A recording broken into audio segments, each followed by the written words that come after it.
Bom dia a todos. Agradeço a presença do público no auditório. Parabenizo a organização do evento, na pessoa do presidente da Comissão de Direito Marítimo e Portuário da Seção de São Paulo, Luiz Henrique de Oliveira. Confesso que é uma honra participar desse painel, ladeado de grandes nomes do direito regulatório. O professor Oswaldo Agrippino e o diretor-geral da ANTAC, Mário Povia.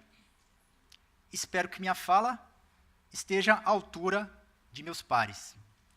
Bom, antes de iniciar o desenvolvimento do meu raciocínio, eu gostaria de trazer aqui uma rápida passagem que eu tive recentemente com a minha pequena Letícia, filha de 5 anos de idade. Estava lá eu, sentado à mesa de jantar, quando, de repente, fui surpreendido com a seguinte discussão. Pai, olha aqui, comi tudo, posso tomar sorvete? E eu disse a ela, hoje, sorvete? Sorvete não. Mas por quê, pai? E eu, que tinha N justificativas naquele momento, optei simplesmente por dizer, por que não? E achando que ali fosse dissolver aquela discussão, eis que vem uma argumentação dela, palavras delas. Mas, pai, por que não? Não vale.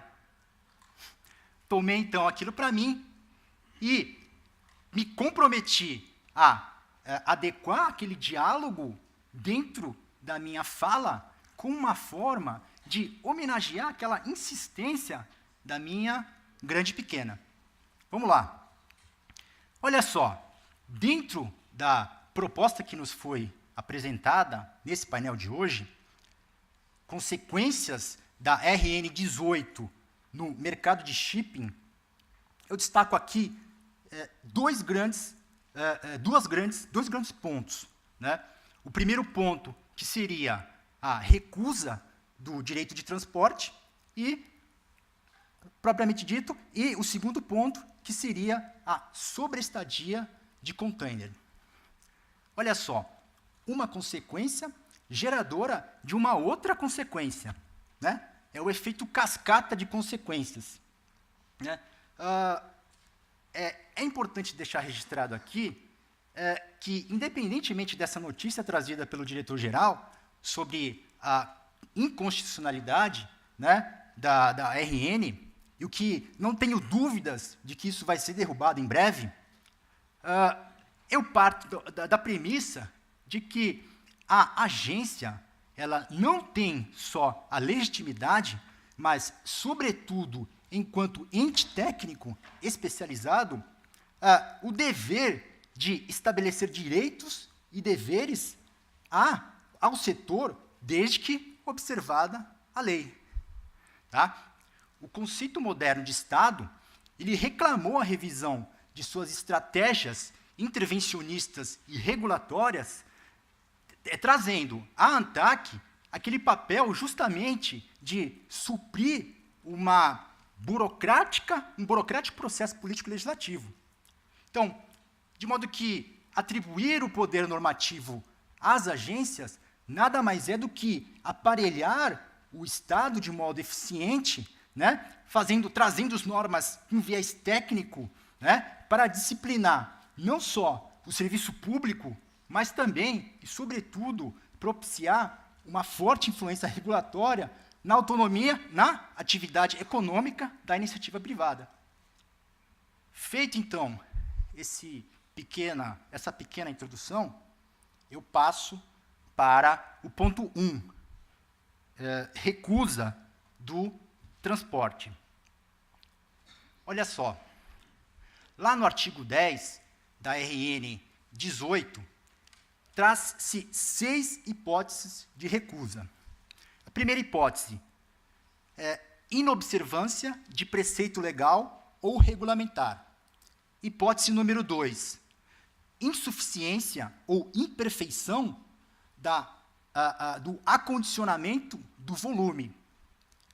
Ambas essas hipóteses a RN ela não trouxe nada de novo, né? É uma pura reprodução do Código Civil, lá em seus artigos 746, 747. Da mesma forma, o inciso 6, em que traz como hipótese de recusa o caso fortuito e a força maior, também previsto já pelo Código Comercial em seus artigos 548. Já com relação às hipóteses 3 e 4, em que trazem como forma de recusa a inviabilidade técnica ou econômica e a indisponibilidade operacional, a história é um pouco diferente, né? A opção da ANTAC foi feita lá na primeira proposta normativa, a resolução, salvo engano, 4271, ela já vinha desacompanhada de uma análise técnica, e a justificativa para isso era justamente porque se tratava de obviedade da situação. Daí eu faço aqui, eu vislumbro aqui uma primeira contradição. Se é óbvio, qual a necessidade da agência regular? Tá? O parecer técnico 1 de 2016 traz ali um conceito de indisponibilidade operacional na seguinte ideia. Não há razoabilidade forçar o transportador marítimo a cumprir uma rota cuja demanda não haja atratividade. Esse era um conceito que, para eles, então, seria uma indisponibilidade operacional. Deixando um pouco de lado essa justificativa e partindo, então, para a nota técnica 33, recente, de 2018, questionada novamente a ANTAC sobre o que se entenderia por essas duas hipóteses, né? Inviabilidade técnica ou econômica e indisponibilidade operacional, a ANTAC ela se pronuncia: olha, isso é algo dinâmico que varia de acordo com as consequências e circunstâncias da prestação de serviço. Isso será apurado de acordo com a particularidade da atividade. No caso concreto, desculpa. E aí também trouxe aquela mesma ideia do que seria indisponibilidade operacional. Para ela, seria frota insuficiente ou frota inadequada. Daí vem o parágrafo único do artigo 10, tentando consertar essa situação.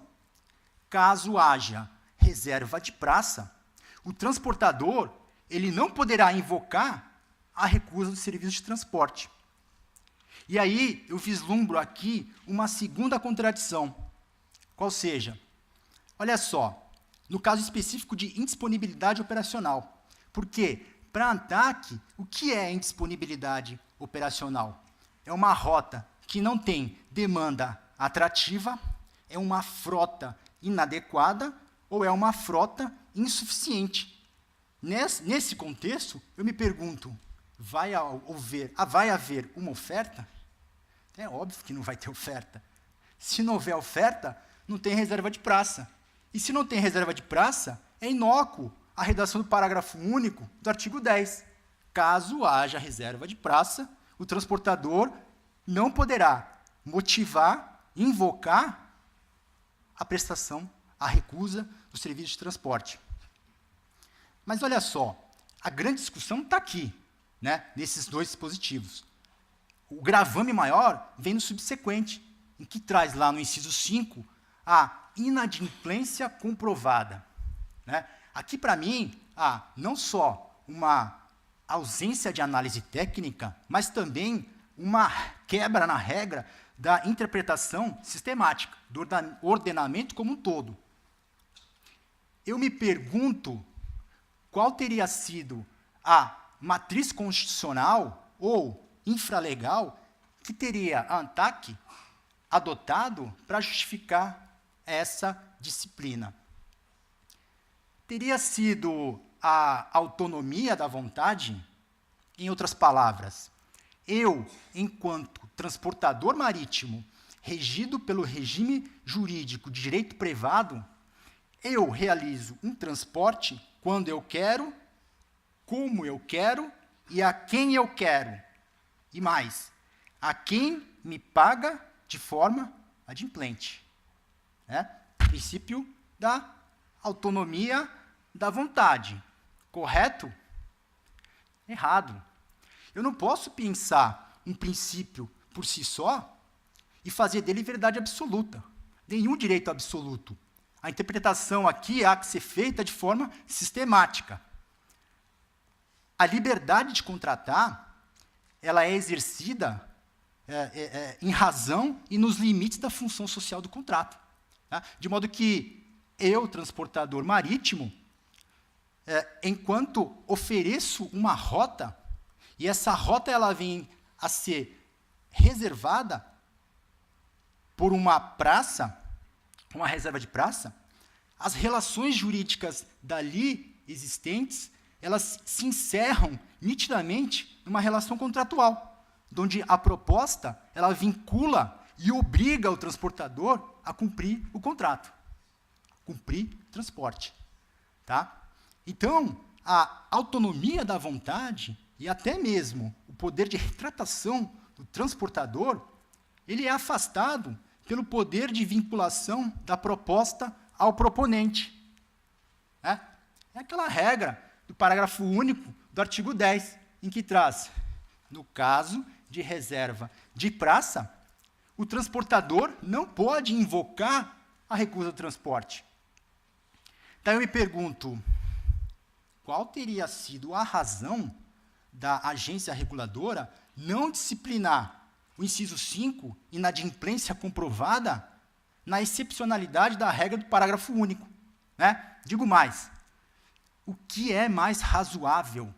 Eu forçar o transportador a cumprir uma rota que não seja atrativa ou disponibilidade operacional, prevista, então, para a hipótese do parágrafo único, ou forçar o transportador a cumprir uma rota com atração, rentável, mas que haja uma inadimplência por parte do usuário. É óbvio que a hipótese 2 não tem razão da hipótese da inadimplência comprovada não ser excepcionalizada pelo parágrafo único do artigo 10. Não tem razão. Olha só, nem se diga aqui que há que se invocar a exceção do contrato não cumprido. Os contratantes, onde que os contratantes, eles, enquanto não adimplida a sua obrigação, eles não podem exigir o implemento da do outro. Mas qual seria essa obrigação? A obrigação aqui é de pagar o frete.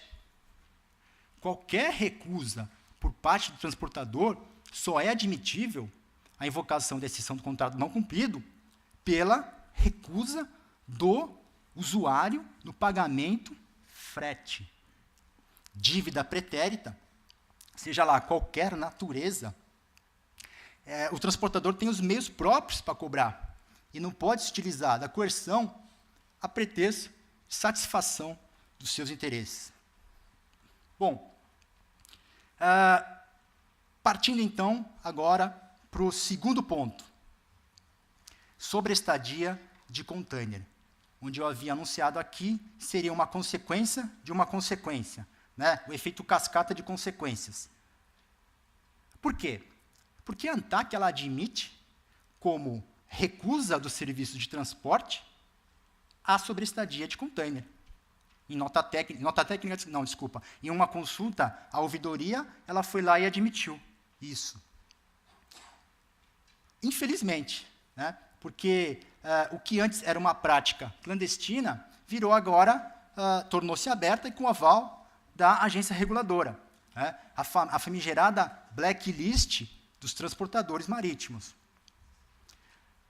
A RN, quando ela veio disciplinar sobre a sobreestadia de container, ela não trouxe qualquer questão regulatória envolvida em sua definição.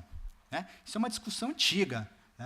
O posicionamento da ANTAC sempre foi no sentido de se manter isento com relação à natureza jurídica da sobreestadia do container. A gente vê lá em 2015 que ela já admitia em que a não tinha condições mínimas de dimensionar qual seria os efeitos de um pronunciamento oficial sobre a natureza jurídica, né?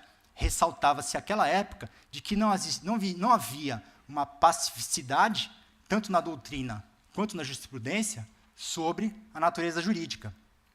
Se considerasse a cláusula penal para a sobreestadia de container, isso, na cabeça dela, era impensável, né?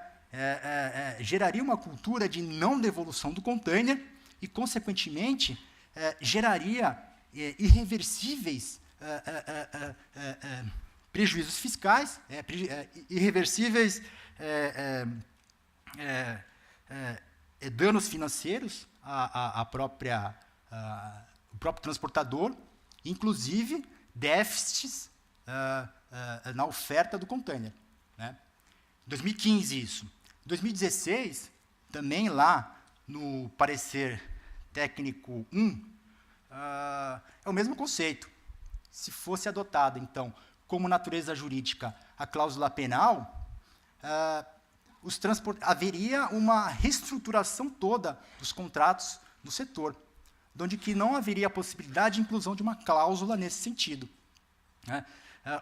Os transportadores teriam que se esmerar ao máximo para provar de que houve, de fato, uma indenização em decorrência daquela indisponibilidade do container, né?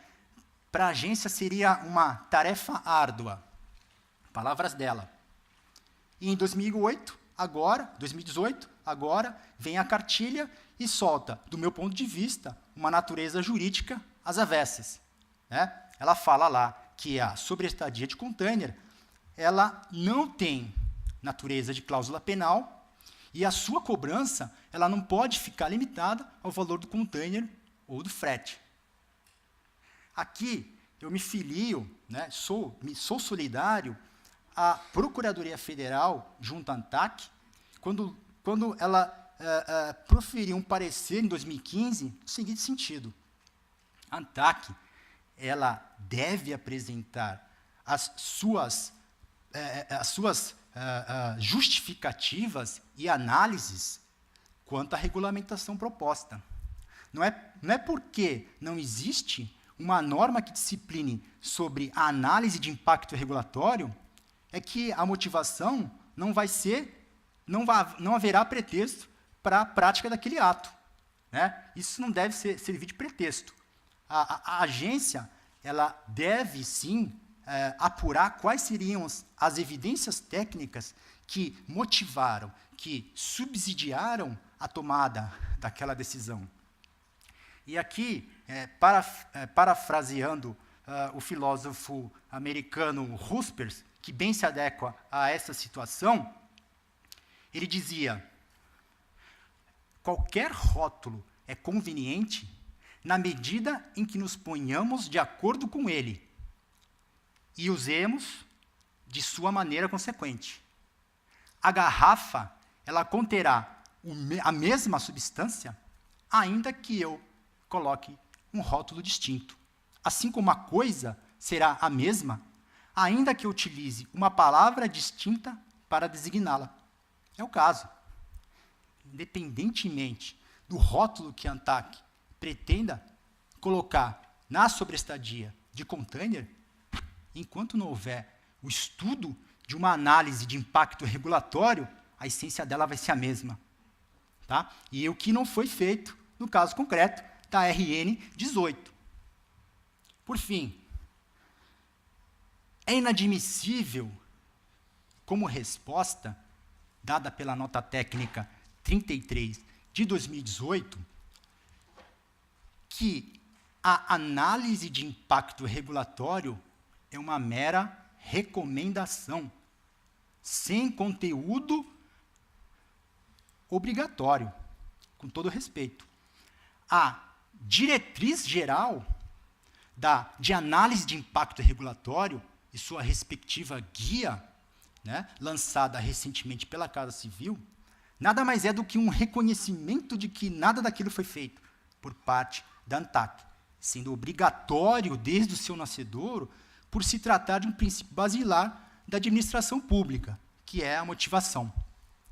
Finalizando, os usuários, assim como minha pequena Letícia, não aceitam mais como resposta um simples por que não.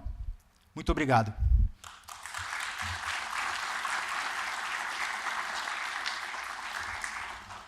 Parabéns, doutor Fernando, pela brilhante explanação. Tocou num tema muito polêmico, que no jargão do comércio exterior é chamado de blacklist, que é essa negativação que o transportador faz antes para não embarcar uma determinada mercadoria. Eu concordo, por conta de diversos dispositivos, artigo 427, que fala que a proposta obriga o proponente. Então, a partir do momento que é celebrado a reserva de praça, que é o pré-contrato de transporte, que é evidenciado pelo BL, o armador depois não pode mais se recusar a entregar a mercadoria. Isso também está no artigo 1º do decreto 19473, de 1930, que diz que a obrigação de entregar a carga é uma obrigação do transportador. Então, essa questão do blacklist é uma questão um pouco polêmica. Parabéns aí pela sua explanação.